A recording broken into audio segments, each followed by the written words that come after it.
of magnetic flux. Let's ignore Faraday's law for right now.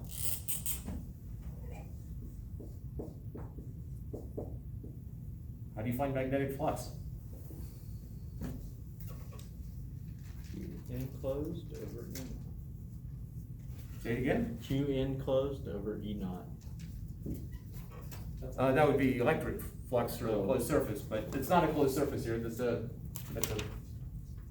plain old surface. U naught times I. That's the integral of B dot dl through a closed loop. All I've asked is what's the magnetic flux right now?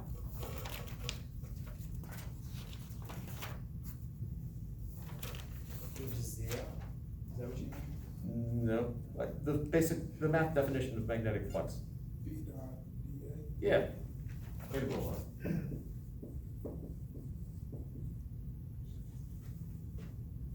If it's a closed surface, so it's a three-dimensional thing, it's a closed surface, then the total would be 0. And I'm not blanking on what the other situations that were mentioned, but just plain old definition.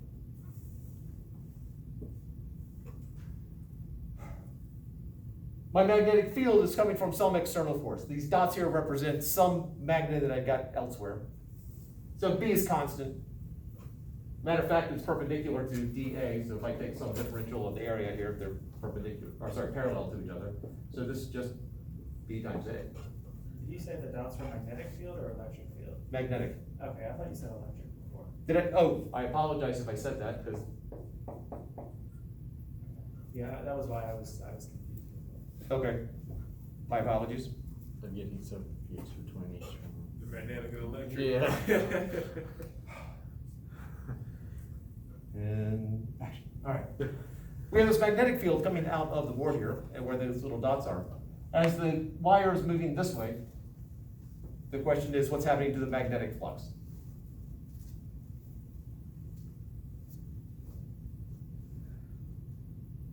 Area is getting smaller. Therefore, The magnetic flux is getting smaller. okay, there we go. When you said the length was getting smaller, because that's connected to the area, I didn't know if you were going there or someplace else. I But was wrong. I was in the That's electric. kind of what I was going for. But I was looking at Faraday's law, and those two aren't completely related right there. yeah, like the earlier class, your mind reading skills are just off today, so you can work on that. It's like those questions with oh, we had it on the test, or multiply whatever 3 times, or multiply it 2 times. Oh, Yeah, but I can't remember what it was, but just look at the equation. all right. Oh, that was a quiz question, right? Yeah, it was actually a test question. Yeah, Next question, okay. Yeah. All right, so we have this wire that's moving off to the left. The magnetic flux is getting smaller, so therefore the current that is induced wants to create a magnetic field that opposes the change in the flux. Since my flux is getting smaller, it wants to boost it up. So it's going to induce a current, which is going to cause the magnetic field to become stronger. Therefore, which way is the current going to be flowing through my loop here in order to create a stronger magnetic field? Counterclockwise. So the current's going to be flowing like that. And everywhere in between them, it's a loop. How did you know the current was going up, I guess? Because through the wire? Because the dot. Yeah, it's going through that wire across these wires. I mean, Oh, we have a okay. complete circuit because this wire is sitting on top of it. Okay. Maybe you're saying that. All right, so so the current, and the induced current's going to go counterclockwise, create a magnetic field that's going to make this stronger. So the current's going to be flowing that way in my wire.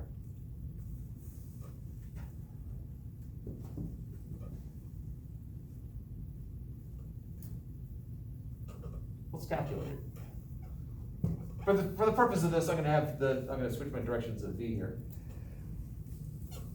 which will induce a current going the other direction.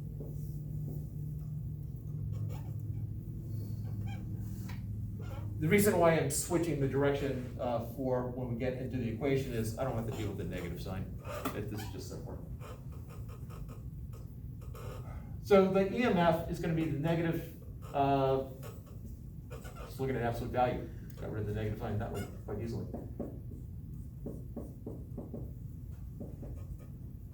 Ignoring the sign, because we know we can think through the direction.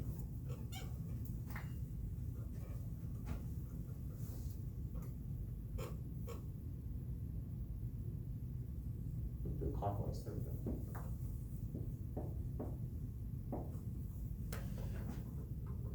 My flux is dVA dt.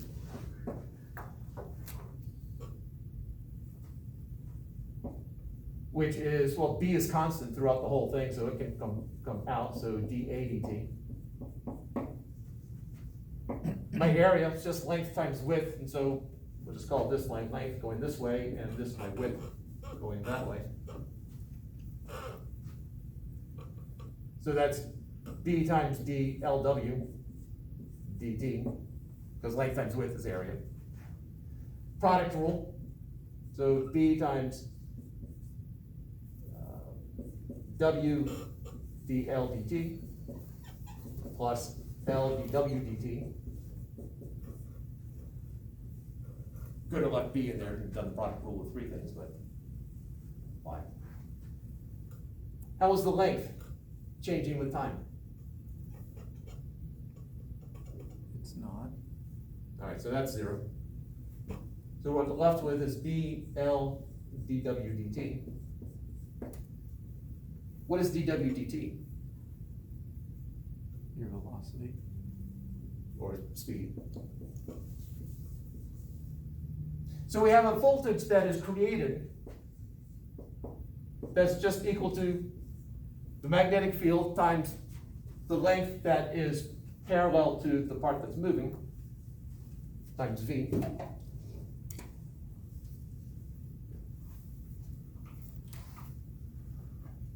And this is the Princess Bride reference, the blood.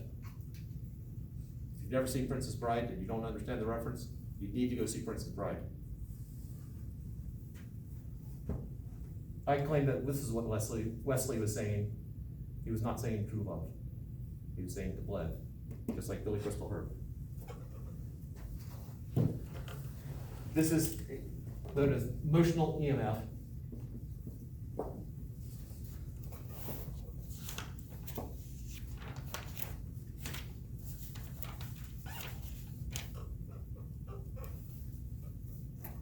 And it actually applies to more than just this situation.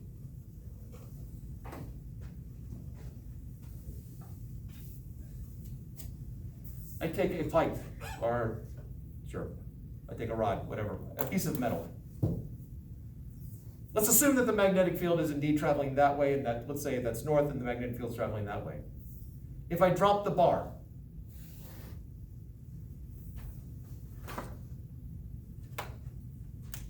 I'm going to induce a current. I create a potential difference based upon that, based upon the magnetic field of the Earth, the length of that, and how fast it's going at that moment. Conceptually, which way is that current going to flow? So if my magnetic field is going that way, and my bar is falling, personally, I find it easiest to think of it in terms of what is the force acting on the charges as it falls. Since it's metal, I assume I've got a bunch of free electrons I can easily just move.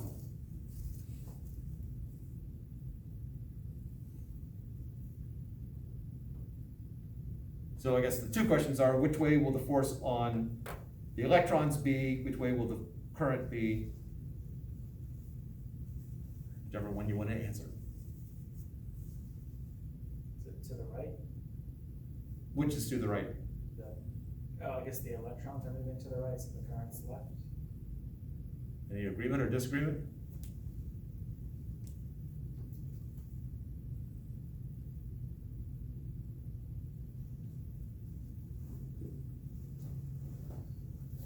Just current's moving to the right because the electrons on the left. I think you said the opposite, right? Yeah, I said the opposite. All right, let's think through it. Suppose instead of like picturing a whole piece of metal here, I got a magnetic field that's coming out of the board. If I have a proton that's shot down into it, which way will the proton be forced?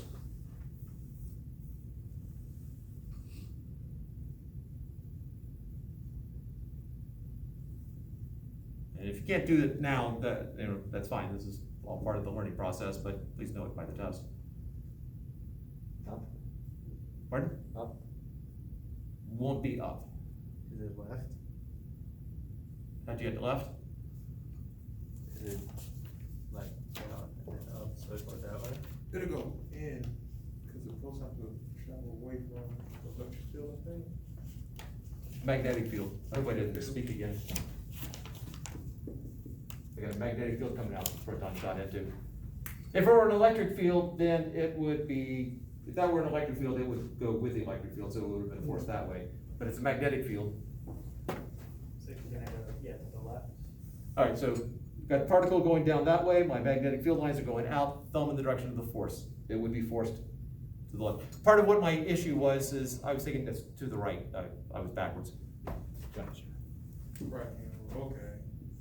So I should turn around every once in a while. So I got a proton that's gonna be forced that way.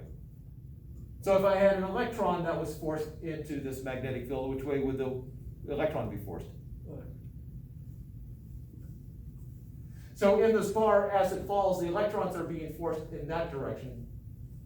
My current would be going in that direction. So we get a high potential side and a low potential side.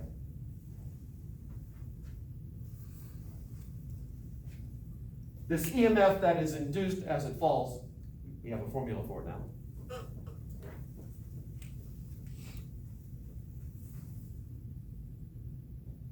Recognize we got one other thing going on here.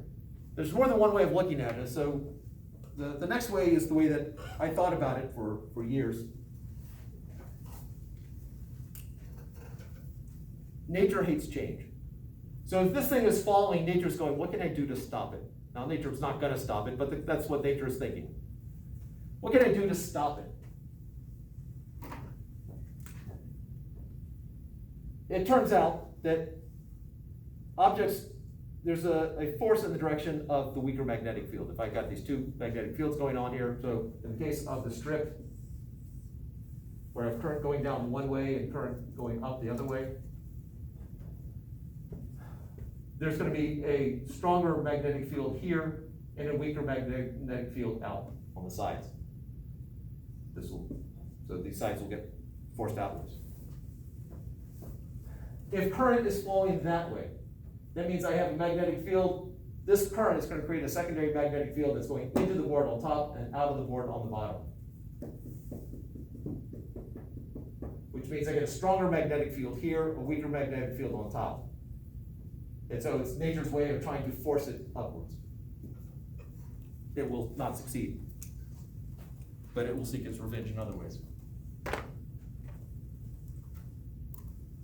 Same with here, if this part is coming out this way, it's going to create it wants to create a stronger magnetic field out here, a weaker magnetic field here, and so the current is going to be flowing into the board out there, out of the board on the outside, creating a stronger magnetic field, a weaker magnetic field, trying to force it back into where it was.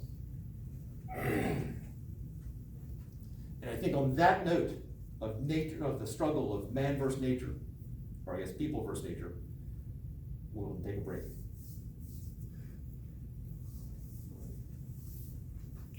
And are we to the point where we can derive the speed of an electromagnetic wave? Because that is thrilling. It is kind of cool, even if you don't recognize it at the moment. Anyway, stretch your legs. Or not.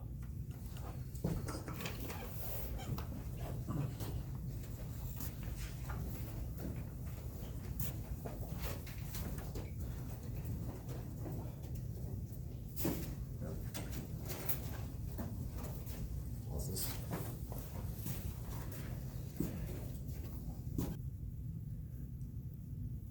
All right, we're rolling.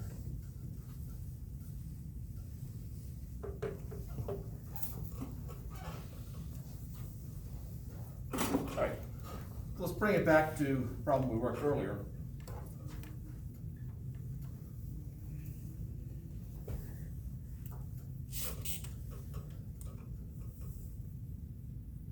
What I want to know is, what is the largest EMF that's created here?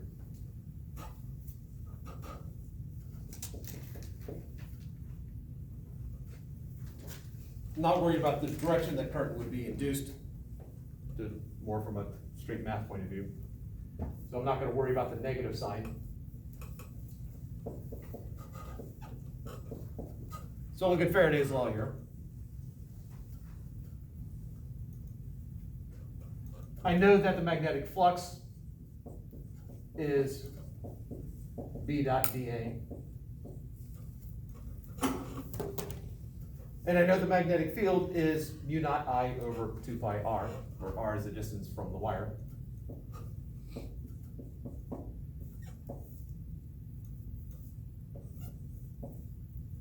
Mu naught I over 2 pi r.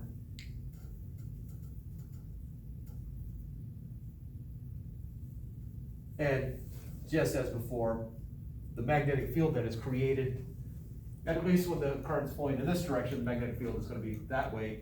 The only difference between, since this current is going to be flowing back and forth, it's an alternating current. Because sometimes this will be positive, sometimes it'll be negative, so it's going to flow back and forth. But it's always going to be parallel to the area vector, or perpendicular to the surface. It might be pointing that direction, other times it'd be pointing the other direction, so it could be plus or minus, but I'm not worried about the sign right now, just to find the maximum voltage.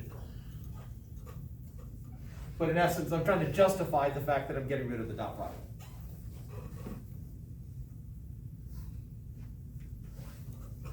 So whatever this is right here,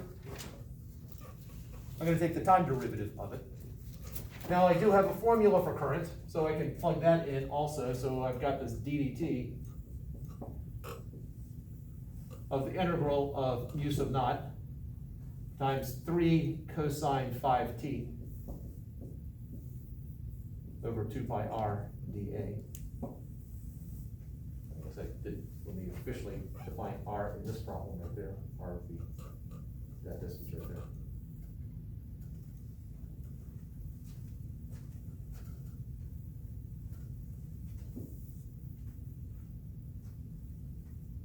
Let's just pull constants out. So I've got 3 mu naught over 2 pi. Those are all constants with respect to the area and respect to time, so they're just going to come all the way out. Times ddt of,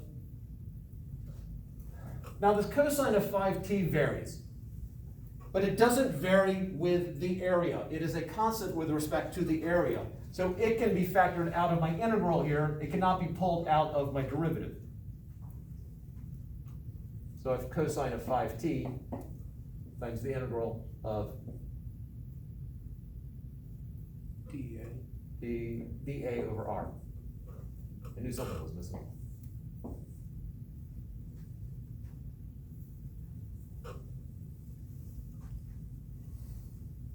Just as before, we need to get the area in terms of r. I know that if I'm talking about the area of this strip right here, again, just a rectangle, call that L again. So this is L times dr, which is dA. It's the area of the infinitesimally thin strip there. So this becomes 3 mu naught over 2 pi ddt cosine of 5t times the integral of LdR over R. L is independent of time and space. It can just come straight out. So 3 mu naught L over 2 pi ddt times cosine of 5t. Natural log of R from, I guess, 0.05 to 0.12. Now this bit right here is independent of time. It's based upon the physical structure of my wire right there, that secondary rectangle. So it is not gonna be affected by this derivative, so it can pull out. And so we get 3 u naught L over 2 pi times natural log of 2.4 times ddt of cosine of 5t.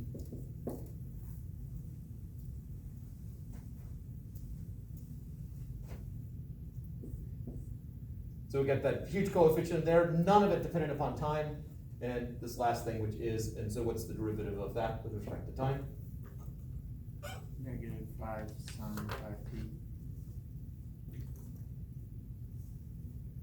Yeah, I'm ignoring the signs, so 5 times 3 mu naught L over 2 pi, natural log of 2.4.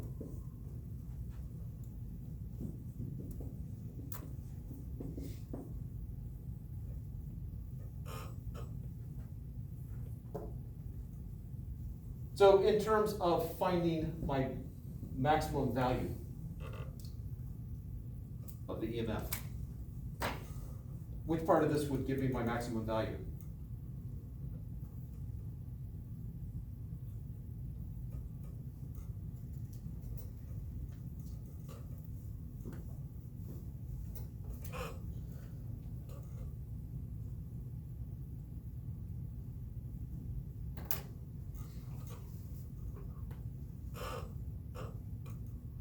The sine function, is it all opposite? So that will tell you the maximum value?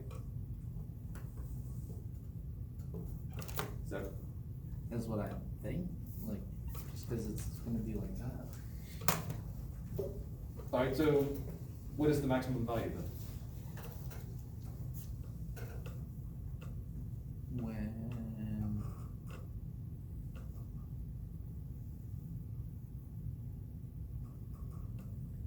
t equals 1/5. So what happens when t is equal to 1/5? Sine, that part equals 1. Okay, and what's special about the sine of 1?